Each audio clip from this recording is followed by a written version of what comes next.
प्रश्न ये नहीं है कि ज़िंदगी की सामान्य गति में सामान्य उतार चढ़ाव क्यों आ रहे हैं। प्रश्न ये है कि आपके पास इन छोटे छोटे उतार चढ़ावों से कहीं ज़्यादा बड़ा कुछ क्यों नहीं है। मन को तो कुछ चाहिए उलझने के लिए, मन को मुद्दा चाहिए, बिना मुद्दे के नहीं जी सकता मन। शास्त्रों की भाषा में कहें तो मन वो विषयता है जिसको सदैव एक विषय वस्तु चाहिए। उसी को मैं आम भाषा में कह रहा हूं कि हमें उलझने के लिए हमेशा एक मुद्दा चाहिए। मुद्दा तो चाहिए, बिना मुद्दे के आप हो नहीं सकते। ये नियम बना हुआ है। किसका नियम है? देह का। देह कभी होती है बिना किसी विषय के? पहला विषय तो वायु है। जब आप धरती के गुरुत्वाकर्षण से भी दूर निकल जाते हैं, आप मान लीजिए एस्ट्रोनॉट वगैरह है, कुछ आउटर स्पेस में निकल गए जहां गुरुत्वाकर्षण नहीं है, लेकिन वहां पर भी आपको क्या चाहिए? वायु चाहिए। तो इसको एक विषय चाहिए ना हमेशा। तो विषय दिखाई देता है भूमि। देह बिना भूमि के हो सकती है क्या? कभी कभार हो सकती है। आप मंगल ग्रह पर पहुंच जाएं, आप अभी अंतरिक्ष यात्रा ही कर रहे हैं, लेकिन वहां पर भी क्या चाहिए? तो ये देह का नियम है कि आपको हमेशा कुछ चाहिए अपने से बाहर का, और आप उससे लिप्त रहेंगे। उसी को मैं कह रहा हूं, उलझने के लिए मुद्दा चाहिए। प्रश्न ये, आप छोटे मुद्दों में क्यों उलझे हैं? ये तो जीवन के सामान्य छोटे छोटे उतार चढ़ाव हैं, इन्हीं में उलझ कर रह जाना है क्या? यहां कौन ऐसा बैठा है जो कभी भी बेरोजगार नहीं था? नहीं, मैं आपके छात्र जीवन की बात नहीं कर रहा हूं। डिग्री इत्यादि ले लेने के बाद, नौकरी के बाजार में उतरने के बाद भी कौन ऐसा है जो कभी भी बेरोजगार नहीं बैठा? कितने लोग हैं जो अपने जीवन में कभी ना कभी कम से कम 1 महीने बेरोजगार बैठे हैं? कितने लोग हैं जो अपने जीवन में कुल मिलाकर के 6 महीने भी बेरोजगार बैठ चुके हैं? अगर एक बार में नहीं तो बार बार का मिला करके।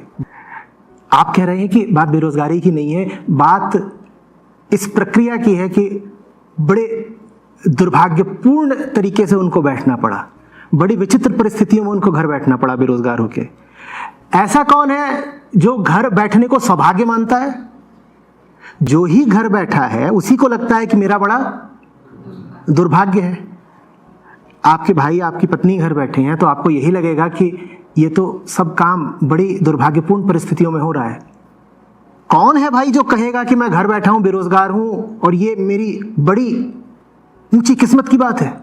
कोई कहेगा? और कोई किसी वजह से बेरोजगार होता है, कोई किसी वजह से बेरोजगार होता है। आदमी 30-35 साल काम करता है, अगर आप नौकरी इत्यादि कह रहे हैं तो सेवानिवृत्ति 60 के आसपास होगी, 25 के आसपास आदमी नौकरी में उतरता है, 30 साल 35 साल आदमी काम करता है, और कहीं अगर अपना धंधा है तो फिर 50 साल भी। 70 के हो गए, वो जाते रहो दुकान पे, कौन रोक रहा है? फैक्ट्री मिल जो भी है। इतने लंबे समय में, इस दीर्घ अवधि में ऐसा तो बहुत बार होगा ना कि आपको लगेगा कि स्थितियां प्रतिकूल हो गई हैं, दुर्भाग्य आ गया है। कभी नौकरी छूटती दिखाई देगी, कभी नौकरी छूट ही जाएगी, कभी व्यवसाय मंदा पड़ जाएगा। ऐसा बहुत बार होगा ना। सवाल यह है कि ये बात मन में इतनी महत्वपूर्ण कैसे हो गई? और कुछ नहीं है क्या जिंदगी में? निश्चित रूप से और कुछ नहीं है जिंदगी में। जब और कुछ नहीं होता जिंदगी में तो हर छोटी चीज बहुत बड़ी हो जाती है। मन को क्या चाहिए? मुद्दा। बड़ा मुद्दा नहीं दोगे तो वो छोटे मुद्दे को बड़ा बना लेगा। हम सबको कुछ बड़ा चाहिए। जब बड़ा नहीं मिलेगा तो जीवन में जो छोटी छोटी चीजें हैं तुम उन्हीं को दीर्घाकार कर लोगे, एम्पलीफाई। जिसके पास कुछ बड़ा नहीं होगा, ये उसकी सजा है। वो हर छोटी चीज को बहुत बड़ी समस्या बना लेगा। तो मैं कहता हूं जो बहुत बड़ी समस्या है उसको स्वयं ही आमंत्रित कर लो ना। जब जिंदगी में बड़ी समस्या चाहिए ही है तो नकली बड़ी समस्या क्यों बुलाएं? असली बड़ी समस्या बुला लो। असली बड़ी समस्या का नाम होता है सच्चाई, आजादी। उस लक्ष्य से उलझ जाओ ना, वो अभियान उठा लो ना। उसके बाद छोटी बातें हैरान परेशान करेंगी ही नहीं। जिसने बड़ी समस्या पकड़ ली उसको पुरस्कार मिलता है कि उसे अब छोटी समस्याएं दिखाई नहीं पड़ेंगी, वो उनके आगे निकल गया, मुक्त हो गया। आप स्वयं भी जानते हैं कि जो आज नौकरी नहीं कर रहा, कल उसकी नौकरी लग ही जानी है। इतनी अच्छी किस्मत किसी की होती ही नहीं कि उसकी नौकरी कभी ना लगे। ये तो थोड़ी बहुत आपको बीच बीच में झलक दी जाती है कि चलो पिछली नौकरी छूट गई, अब 4 महीने बैठे रहे, नौकरी नहीं है। उसके बाद फिर कोई आएगा, नोट दिखाएगा, आपको उठा ले जाएगा। मन को डरना है, अरे तो बड़े खतरे से डरो ना। मन को लालच करना है तो भाई बड़ा लालच करो ना। बेरोजगारी से क्या डर रहे हो? बढ़ती हुई अर्थव्यवस्था है। यहां अगर तुम उतारू ही हो जाओ कि तुमको बस पैसे कमाने हैं तो कमा लोगे। हाँ, बस शर्त मत बांधना, ये मत कह देना कि मुझे इसी तरह का काम करके कमाना है। अगर तुम तैयार हो कि मैं किसी भी तरह का काम कर सकता हूं, जीवन यापन तो हो जाएगा। हो सकता है तुम लखपति करोड़पति ना बन पाओ, पर जीवन यापन तो हो जाएगा। ये कोई बड़ी समस्या है? हिंदुस्तान है, सोमालिया इथियोपिया थोड़ी ही है। बड़ी समस्या की हम बात नहीं करते। जो वास्तविक खतरा है, ये जो जीवन ही व्यर्थ बहा जा रहा है,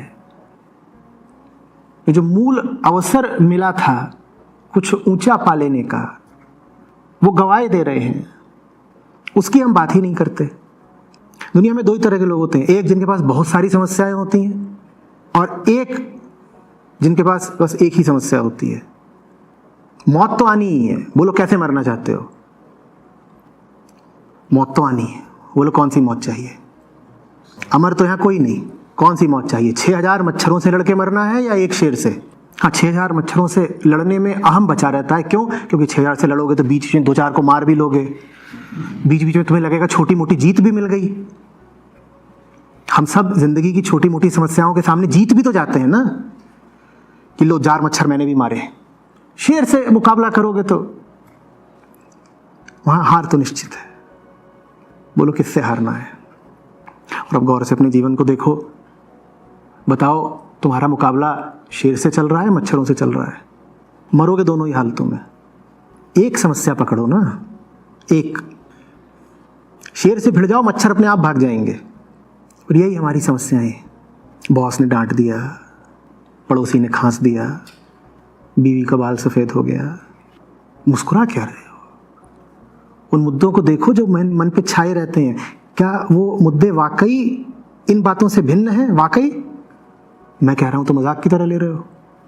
और जब खुद इतने गंभीर हो जाते हो तो मजाक नहीं लगता, तब तो बड़े गंभीर होकर घूमते हो रहे हो।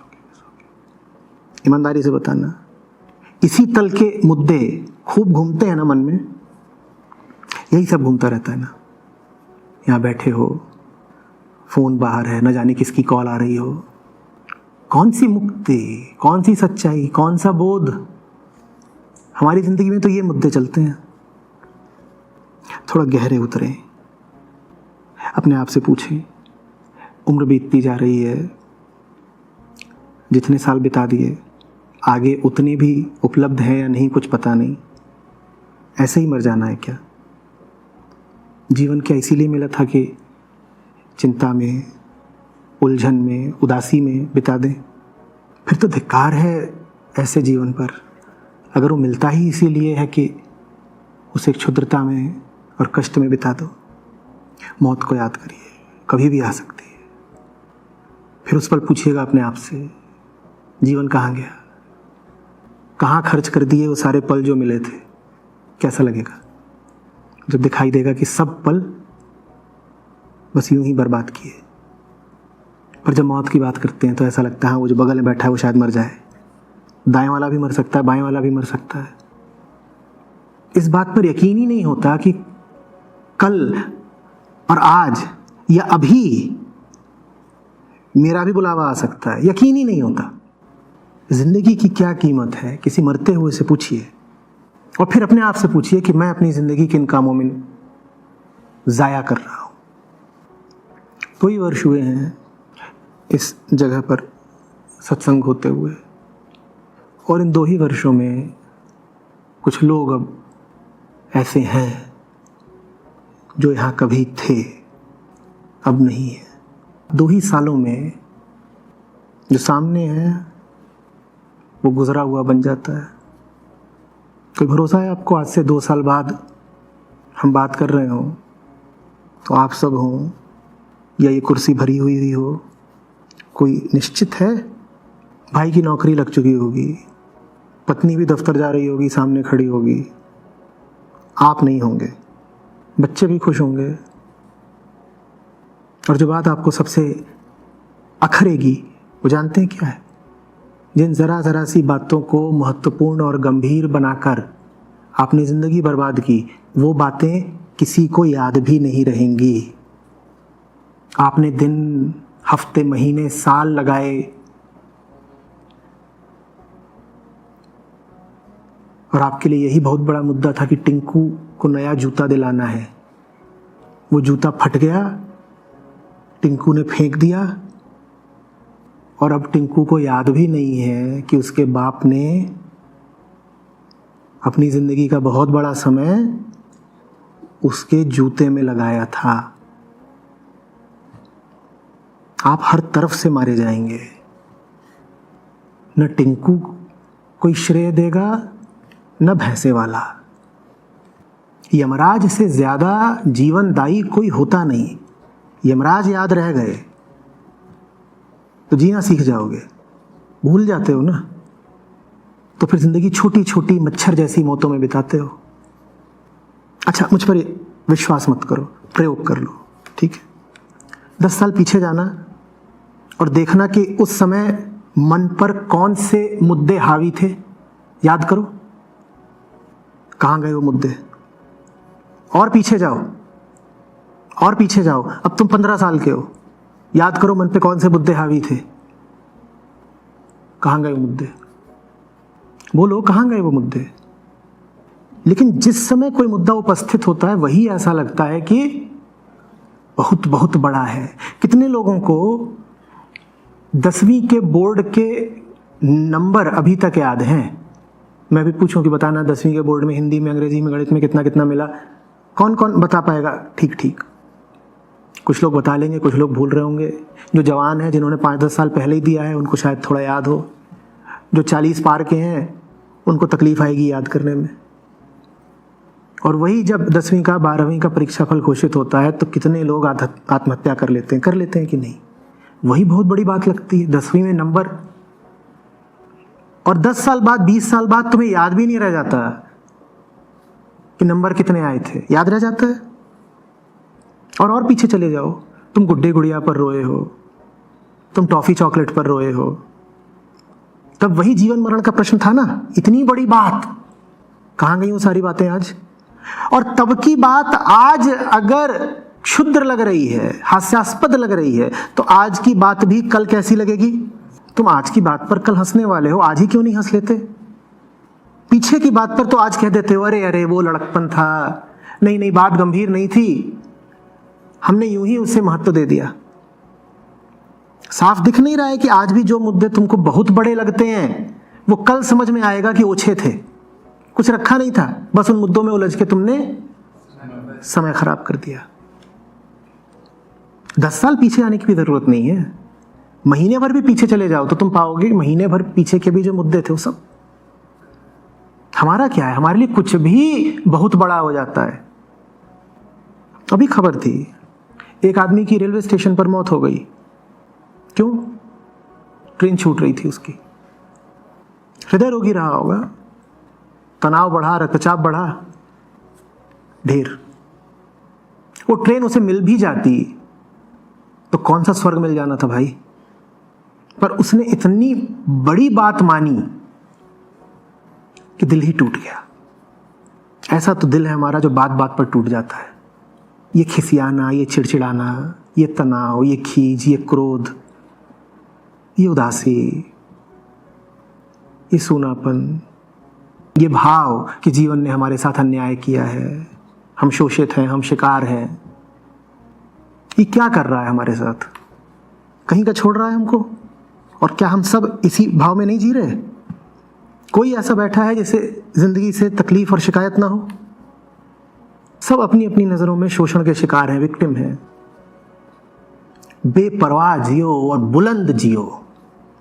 जिंदगी तुमको एक लगाए, तुम जिंदगी को दो लगाओ।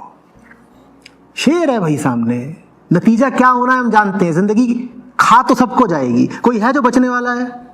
शेर सामने है। पैदा होने का मतलब है तुम्हें शेर के सामने छोड़ दिया गया है। बच लो जितने दिन बच सकते हो। अंत में तो एक ही चीज है, बेखौफ बिंदास जियो ना। क्या मुंह लटकाए इधर उधर घूमते हो? डरे डरे, सकुचाए सकुचाए, सहमे, संकुचित, क्षीण, दुर्बल। हमें से अधिकांश लोगों की हालत ये हो जाती है कि हमें मुस्कुराने में मेहनत पड़ती है और बड़ा कृत्रिम लगता है जब हम मुस्कुराते हैं। इसका ये नहीं मतलब है कि जीवन सुख से परिपूर्ण है इसलिए मुस्कुराओ, गलत मत समझ लीजिएगा। जिंदगी कमीनी है, किसी को नहीं छोड़ती, इसलिए मुस्कुराओ। सुख इत्यादि झूठी बात, ढकोसला। यहां सुख किसको मिलना है, इसलिए मुस्कुराओ। ये ऐसी लड़ाई है जिसमें पिटोगे भी और मारे भी जाओगे, निश्चित है नतीजा, इसलिए मुस्कुराओ। यहां से कोई जिंदा बाहर नहीं जाने वाला, इसलिए मुस्कुराओ। सामने जो खड़ा है उसने बड़ा अन्याय किया है, उसने शरीर में ही हमारे दुश्मन बैठा दिए हैं, इसलिए मुस्कुराओ। उसको बोलो तेरे अन्याय का एक ही जवाब है मेरे पास, क्या? मेरे मुस्कुराहट। तू जीत के भी नहीं जीतेगा। तूने बंदोबस्त तो पूरा कर दिया था कि मैं दुख में रहूं और रोता रहूं। भीतर भी माया, बाहर भी माया। भीतर वृत्तियों का पसार, बाहर मायावी संसार। तूने तो पूरा पक्का प्रबंध कर दिया था कि मैं रोता ही रहूं, लेकिन मैं मुस्कुराऊंगा। मुस्कुराने की मेरे पास कोई भी वजह नहीं है, दुख ही दुख है, लेकिन मैं मुस्कुराऊंगा। कोई वजह नहीं है, इसीलिए मुस्कुराऊंगा। तुम सिर्फ इसी तरीके से जीत सकते हो और कोई तरीका नहीं तुम्हारे पास जीतने का। तुम सोचोगे तुम पैसा कमा के जीत लोगे, पैसा मौत के सामने चलेगा? अरे पैसा तो दुनिया के सामने भी नहीं चलता, मौत के सामने क्या चलेगा? दुनिया पैसा देती है, दुनिया ही पैसा छीन भी लेती है। तुम सोचते हो कि तुम बड़े रिश्ते बना लेते हो, बड़ा तुमने रिश्तों का जाल बना रखा है, सोशल नेटवर्किंग कर रखी है। कुछ काम आता है क्या? सही सही बताना। आपदा की घड़ी में ये सब कुछ चलता है? तुम सोचते हो इज्जत कमा ली, वो तुम्हें और डर में धकेल देती है। कोई तरीका नहीं है जिससे तुम ये लड़ाई जीत सको। कोई हथियार काम नहीं आता, न पद, न प्रतिष्ठा, न पैसा। ये लड़ाई तो बस तुम अपनी बेखौफ मुस्कुराहट से ही जीत सकते हो। तुम कहते हो तूने सब कुछ कर लिया जो तू कर सकती थी जिंदगी, हमें बर्बाद करने में तूने कोई कसर नहीं छोड़ी है। और हम झूठ नहीं बोलेंगे, हम ये नहीं कहेंगे कि हम जिंदगी से जीत गए, हम ये नहीं कहेंगे कि हम बड़े सुखी हैं, हम ये सब फरेब नहीं करेंगे। हमें भली भांति पता है कि तूने हमें जी भर के लूटा है, आगे भी लूटेगी और अंत में मार देगी। तुझे देने के लिए हमारे पास एक ही वाजिब जवाब है, क्या? मुस्कुराहट। तू पीट हमें, तू लात मार हमें, हम बार बार उठ के मुस्कुरा देंगे। और क्या करें? ये हैप्पीनेस वाली मुस्कुराहट नहीं कह रहा हूं मैं, ये मर्द वाली मुस्कुराहट कह रहा हूं। मैं खुशी की बात नहीं कर रहा, मैं जिगर की बात कर रहा हूं। मैं उस मुस्कुराहट की बात नहीं कर रहा जो नोट मिलने पर आती है, या कोई खूबसूरत औरत दिख गई तो उसको देख के जो मुस्की छा जाती है, वो सब नहीं बात कर रहा। मैं उस मुस्कुराहट की बात कर रहा हूं जो ये सुनने पर आती है कि आपको कैंसर है, आपको अभी अभी घोषित किया गया आपको, और आप मुस्कुरा दिए। जिंदगी ने बिल्कुल खंजर मारा है अभी अभी और खून बह रहा है, आप मुस्कुरा दिए। सिर्फ उसी मुस्कुराहट के आगे भैंसे वाला बेबस है। यही तरीका है उसको जीतने का, नहीं तो नहीं जीत सकते। तुम जीतने के लिए पैदा ही नहीं हुए हो। कहा होगा किसी ने कि मानव जन्म सर्वश्रेष्ठ है, सौभाग्य है। मानव जन्म दुख से परिपूर्ण है, दुख ही दुख है, तनाव ही तनाव है। यहां तुम जीत नहीं सकते, यहां बस तुम हार पर मुस्कुरा सकते हो, वही जीत है। जितने दर्द में मुस्कुराएंगे आपकी मुस्कान में उतनी जान होगी। और दर्द नहीं है और मुस्कुरा रहे हैं, तो थू है ऐसी मुस्कान पर। मुस्कान वही है जो दर्द से निकले। जितना गहरा दर्द उतनी गहरी हमारी मुस्कुराहट। उस मुस्कुराहट की बात दूसरी, उसको मैं कह रहा हूं, मर्द की मुस्कुराहट। जिगर चाहिए मुस्कुराने के लिए। कर्ण मुस्कुराया था वैसे। रथ का पहिया फंसा हुआ है, वो नीचे उतर गया है, पहिया निकालना चाह रहा है। अर्जुन ने गांडीव नीचे कर दिया है। युद्ध के नियमों, आदर्शों और धर्म के खिलाफ बात है कि सामने वाला योद्धा जब रथ से उतर गया हो तब वार किया जाए। और तभी कर्ण ने देखा कि कृष्ण अर्जुन से कह रहे हैं, अर्जुन कर्ण को अभी नहीं मारा तो कभी नहीं मार पाएगा। कर्ण मुस्कुराया था। जिंदगी तो ऐसी ही है, जीवन भर सूत पुत्र बनाकर रखा। जिस युद्ध का बेताबी से इंतजार था उस युद्ध को लड़ने नहीं दिया। जब तक भीष्म थे उन्होंने कर्ण को मैदान में उतरने नहीं दिया। और अब उतरा हूं तो ये पहिया वाह रे कृष्ण। कर्ण मुस्कुराया था। उस मुस्कुराहट में सौंदर्य होता है। कोई ना कहे कि हम तो बदकिस्मत हैं। पहली बदकिस्मती तो यही है कि पैदा हुए। अब कौन सी खुशकिस्मती तलाश रहे हो भाई? पैदा हो गए हो ना, तो मार खाने के लिए ही पैदा हुए हो। अब ताज्जुब मत किया करो, ना शिकायत किया करो। पैदा हुए हो तो मार तो पड़ेगी। क्या सोच के आए थे?